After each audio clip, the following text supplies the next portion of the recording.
ഞാനേ എന്റെ ചെറുപ്പം തൊട്ടിട്ട് ഞാനിങ്ങനെ പരിശുദ്ധ കുർബാനേനെ പറ്റിയിട്ട് ഓരോ ആൾക്കാര് പറയുമ്പം ഞാനിങ്ങനെ ഭയങ്കര കൊതിയോടെ കേട്ടിട്ടുള്ള ഒരു കാര്യാ. ചിലര് കരഞ്ഞു കുർബാന അർപ്പിക്കുന്നു. അല്ലെങ്കിൽ ചിലര് കുർബാനേനെ പറ്റി പറയുമ്പോൾ ഈശോനെ പറ്റി പറയുമ്പോ കരയുന്നു. അപ്പൊ ഞാനിങ്ങനെ എപ്പോഴും ആലോചിക്കായിരുന്നു ഇത് എന്തുകൊണ്ടാണ്? കാരണം എനിക്ക് പ്ലെയിൻ ആയിട്ട് എപ്പോഴും കുർബാന ഇങ്ങനെ എല്ലാം നമ്മള് വേർഡ്സ് ആയിട്ട് കേൾക്കുന്നു. എനിക്ക് പാട്ട് പാടാൻ ഇഷ്ടാ. അപ്പൊ പാട്ട് വരുന്ന പോർഷൻസിൽ ഞാൻ കുറച്ചും കൂടി ഇൻവോൾവ് ചെയ്തിട്ട് കുർബാന പങ്കെടുക്കുമായിരുന്നു. അപ്പൊ ഞാനിങ്ങനെ പാദ്രി പീയോ പുണ്യാളന്റെ ഒരു കോട്ട് കണ്ടതാ.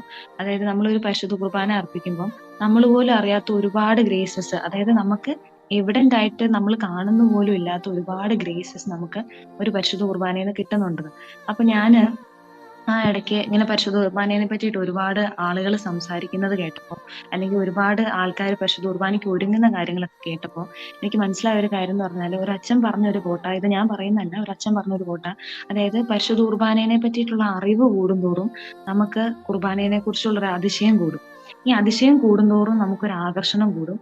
ആ ആകർഷണം കൂടുന്തോറും നമുക്ക് ഈശോയോടുള്ള പ്രണയം കൂടും എന്ന് പറഞ്ഞിട്ട്. അപ്പൊ ഞാനിങ്ങനെ ഓർത്തു, പരിശുദ്ധ കുർബാനയെ പറ്റിയിട്ട് നമ്മളിങ്ങനെ പല സ്ഥലത്തുനിന്നും, അതായത് സഭയുടെ പഠനങ്ങളായിട്ടുള്ള ഒരുപാട് കാര്യങ്ങളുണ്ട്.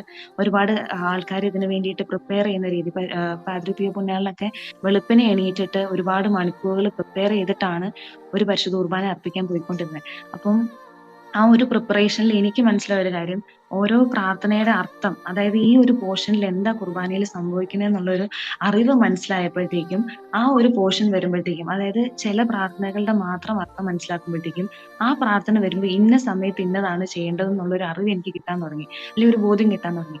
അങ്ങനെ അങ്ങനെ ഓരോരോ പോർഷൻസ്, അങ്ങനെ അറിവ് നമുക്ക് കിട്ടിയ ആ ഒരു പോർഷൻ വരുമ്പോഴത്തേക്കും കുറേയും കൂടി ഇൻവോൾവ് ചെയ്തിട്ട് നമുക്ക് പരിശുദ്ധ കുർബാന അർപ്പിക്കാൻ വേണ്ടി പറ്റി. അപ്പൊ എനിക്ക് മനസ്സിലായ ഒരു കാര്യം എന്ന് വെച്ചാല്, നമുക്ക് കിട്ടുന്ന ഒരു ചെറിയ അറിവും, ഈശോനെ കുറിച്ചിട്ടുള്ള ഒരു അറിവും നമ്മൾ അങ്ങനെ വെറുതെ കളയരുത്. കാരണം ആ ഒരു അറിവിനെ നമ്മൾ ആ ഒരു സ്പിരിച്വൽ റെലമായിട്ട് കണക്ട് ചെയ്യുമ്പോൾ ഭയങ്കര അഭിഷേകത്തോടെ നമുക്ക് പരിശുദ്ധ കുർബാന അർപ്പിക്കാൻ പറ്റും. Praise God.